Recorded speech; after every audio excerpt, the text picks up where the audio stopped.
नमस्कार दोस्तों, मैं हूं दिनेश महेश्वरी। आप देख रहे हैं हमारा चैनल लेन देन न्यूज। दोस्तों, काफ़ी समय से आपकी डिमांड थी कि सोयाबीन का आगामी जो जून या जुलाई में क्या अनुमान रहेगा और सरसों का क्या अनुमान रहेगा। तो उसी बात की जानकारी देने के लिए आज हमारे साथ हैं Kota grain and seeds merchant association के महामंत्री महेश जी खंडेलवाल।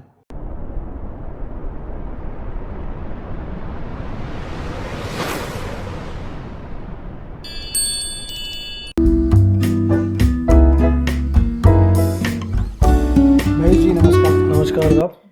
महेश जी, बीच बीच में सोयाबीन काफ़ी तेज़ी आ जाती है सोयाबीन में और फिर वापस डाउन आ जाती है। अभी जैसे अपन कल की बात करें तो सोयाबीन बीज क्वालिटी तो 8,025 बिक रही थी और आज वापस डाउन हो गई। ऐसा क्या कारण है?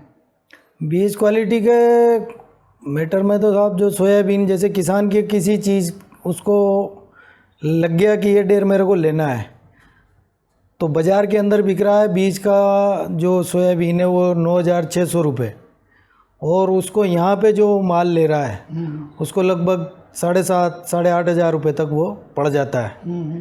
तो इस वजह से किसानों की अगर दो किसान उस पर ऑक्शन लगाने लग गए किसान की डिमांड के आधार पे, तो वो तेज़ बिक जाता है। कारण ये है। अब जैसे कि बारिश का मौसम आने वाला है और बीज की डिमांड भी निकलेगी, तो क्या लगता है अनुमान कितने रुपए बढ़ सकते हैं इसमें बीज क्वालिटी में? बीज क्वालिटी में भी डिमांड इस बार बहुत कमज़ोर है साहब, क्योंकि किसानों ने पिछली बार 10,000 रुपये तक जब सोयाबीन बिका तो उनको काफ़ी महंगा बीज पड़ा, तो उन्होंने पहले से ही तैयारी करके रखी हुई है। तो इस वक्त जो बीज की डिमांड पिछले साल से कम दिख रही है और किसी को जैसे लेना ही है। अब बीज का मैटर है कि जब बिजाई होगी और कैसे न कैसे करके कुछ उसमें नुकसान हो जाता है, दोबारा अगर उसको बिजाई करनी पड़ी तो फिर इसकी डिमांड निकल सकती है दोबारा से, तो उसमें भाव 10,000 तक भी वो पहुंच सकते हैं। अच्छा, और जैसे कि अपन मेल क्वालिटी सोयाबीन की प्लांटों में जो जा रही है उसके क्या अनुमान लगता है आने वाले समय में? क्या अभी भाव बढ़ेंगे या यही स्तर चलेगा? बाज़ार तेज़ी का अभी कोई संभावना नहीं है साहब। उसका कारण है कि एक तो गवर्नमेंट ने बाहर से इंपोर्ट करने की परमिशन दे दी 20 लाख टन की, तो वो भी माल आना चालू हो गया। और डीओसी की डिमांड भी बाहर विदेश में निर्यात में कमज़ोर है, तो इस वजह से अभी हालात मुश्किल है, बाज़ार तेज़ होना। अगर ये बाहर से नहीं मंगाते तो वास्तव में भाव बढ़ जाते भी जी। तो अभी ये जो तेजी मंदी का दौर अपन देख रहे हैं, तो ये विदेशी उसके ऊपर ही चलेगा भाव आगे भी? हाँ, सोयाबीन का तो मैक्सिमम क्या है एक्सपोर्ट पर डिपेंड करता है पूरा। तो अब तो वैसे क्या है कि सोयाबीन का तो स्टॉक किसानों के पास होगा ही नहीं, अब तो जो भी होगा प्लांटों पे होगा। नहीं, किसानों के पास भी एक्चुअल में क्या है, उन्होंने रोक लिया। पिछली बार 10,000 रुपये जो सोयाबीन बिक गई थी बिजाई के टाइम पे, फिर लास्ट ईयर काफ़ी अच्छा बाज़ार मिल गया था किसान को, तो उसी उम्मीद में इस बार भी किसानों ने काफ़ी माल रोक रखा है और उसी कारण से माल अभी बाज़ार में आवक बनी हुई है। रोज़ाना 4-5 हज़ार बोरी सोयाबीन आ रहा है। अच्छा, अब अपन बात करें कि सरसों का क्या लगता है कि इस बार तो सारी सरसों जो है ये रिफाइंड प्लांट वहाँ में ही जा रही है, जबकि कच्ची घानी का लोग ज़्यादा पसंद करते हैं। तो इस वजह से क्या कारण है कि ये सरसों के भाव भी वहीं के वहीं चल रहे हैं, जितनी बढ़ने की उम्मीद थी वो बढ़ नहीं रहे हैं? सरसों का इस वर्ष उत्पादन बहुत अधिक हुआ है।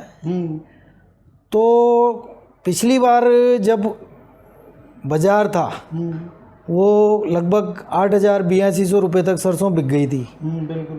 तो उसी धारणा के लिए किसानों ने अभी तक माल रोका हुआ है, धीरे धीरे करके वो बेच रहा है। उसकी उम्मीद यही थी कि वापस से 8,000 बिक जाए, लेकिन प्रोडक्शन इतना ज़्यादा हुआ इस बार, तो मांग और पूर्ति में बराबर कहीं शॉर्टेज का प्रश्न नहीं आ रहा। भाई आपूर्ति हो रही है अभी प्लांट वालों की भी, इस वजह से बाज़ार दबके ही चल रहे हैं। और सरकार की भी नीति जो है वो भी महंगाई को रोकने के वजह से इस पे सारे प्रयास उसने किए हुए हैं। स्टॉक लिमिट लगाई हुई है और सबको कंट्रोल किया हुआ है। तो व्यापारियों में भी एक घबराहट का माहौल है कि सरकार कोई एक्शन नहीं ले ले। बीच में छापे भी डाले थे सरकार ने कई जगह पे। लेकिन अपन बात करेंगे भाई, जो सरसों के भाव तो नहीं बढ़ रहे, लेकिन तेल की जितनी कीमतें कम होनी चाहिए बाज़ार में उतनी कम नहीं हो रही है। होलसेल मार्केट में भले ही कम हो रही हो, लेकिन रिटेल मार्केट में तो उसका कोई ज़्यादा असर दिख नहीं रहा। सरकार के महंगाई कम करने का जो प्रयास है वो होलसेल मार्केट तक ही सीमित करे गया, रिटेल वाले तो कम ही नहीं कर रहे कई जगह। नहीं साहब, अब धीरे धीरे क्या है कि इसका असर आना चालू हो गया।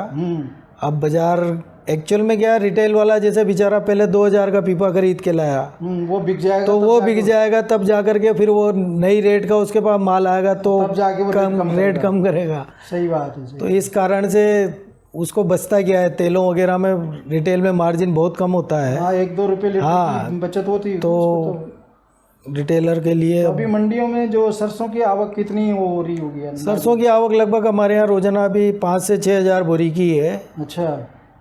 बीच बीच में ऐसी रिपोर्ट आ रही है कि भाई ये जो सारा सरसों जो है प्लांटों में जा रही है, तो अब इसका जो स्टॉक है वो भी धीरे धीरे कम होता जा रहा है, बहुत कम हो गया। पहले आ रही थी 6 लाख 8 लाख बोरी ऑल ओवर इंडिया में, तो अब आ रही है 2-2.5 लाख बोरी मुश्किल से। वो स्वाभाविक है साहब, जब सीजन रहता है तब एकदम सब तरफ की हर आदमी का स्टॉक नहीं हो सकता। हर किसान माल रोकने की कैपेसिटी ताकत नहीं होती है उसकी। तो इस वजह से सीजन के टाइम माल पूरा आता है। अब सीजन उतार पे है, तो अब जिस किसान को पैसे की रिक्वायरमेंट जैसे जैसे होती है उतना उतना सा माल वो लेके आ जाता है और भाव बढ़ने की उम्मीद में माल को रोके रखता है। ये है कारण। तो अब जो आने वाला बारिश का मौसम आएगा, इसके बाद तो जैसे अपन ने इसकी खरीफ की जो फसलों की बुआई होगी, और सोयाबीन मेन क्रॉप है खरीफ की फसलों में, तो अब सोयाबीन में कुछ तो मतलब 200, 300, 500 कितने रुपए की बढ़ोतरी का अनुमान लगता है भाव में? भाई सरकार ने अभी MSP 350 रुपये तो गवर्नमेंट ने इम्प्रूव कर दी। हाँ। तो आने वाले समय में अगर मानसून सही उतरा और फसल एकदम परफेक्ट हो गई तो सोयाबीन 5,000 रुपये से शुरुआत होनी चाहिए। 4500-5,000 रुपये बिकनी चाहिए अगर सही बिल्कुल परफेक्ट उसमें फसल आ गई तो। क्योंकि क्रॉप काफ़ी किसान अपने तरफ सोयाबीन के ऊपर डिपेंड करता है, सोयाबीन की बिजाई करता है। तो बाज़ार बढ़ने के चांस अभी नहीं है साहब बिल्कुल भी। और मानसून ने अगर कुछ धोखा दे दिया है या फसल कम बैठी, कुछ हो सकता है फिर बाज़ार वापस से विदेशी मांग के अनुरूप उसमें सुधार आ सकता है। सही बात है। तो ये तो अभी जैसे विदेशी मार्केट तेज होता है जी, तो अपने यहाँ का भी मार्केट तेज हो जाता है। तो उसके आधार पे भी प्लांटों की जो डिमांड है वो तो पूरी होनी चाहिए, क्योंकि सोयाबीन का तो उत्पादन कम था। सोयाबीन का उत्पादन कम नहीं था, सोयाबीन का भी उत्पादन पिछले साल से ज़्यादा था साहब। तो जो आकलन दिया था सरकार ने, सोपा ने, उसके आधार पे अभी काफ़ी सोयाबीन स्टॉक में है और मांग और आपूर्ति में पूरा चल रहा है। इस वजह से अब तेज़ी की संभावना पूरी कम हो गई है साहब। मतलब जुलाई तक भी कोई तेज़ी की संभावना नहीं बन रही है अभी? जी। अच्छा। तो बेचारे जिन्होंने स्टॉक कर रखा है उनका क्या होगा? उनको तो नुकसान ही लगेगा ना। हाँ, व्यापार है साहब, ये भी नफ़ा नुकसान आमना पे ही डिपेंड करता है। आदमी तेज़ी की उम्मीद में ही स्टॉक करता है, पर अनुमान गलत भी निकलने पे उसको नुकसान उठाना पड़ता है। हाँ, सही बात है। धन्यवाद महेश जी, आपने बहुत ही अच्छी जानकारी हमारे दर्शकों को दी। दोस्तों, अगर आपको ये वीडियो अच्छा लगा हो तो लाइक कीजिए, शेयर कीजिए, साथ ही हमारे चैनल लेनदेन न्यूज़ को सब्सक्राइब कीजिए। धन्यवाद।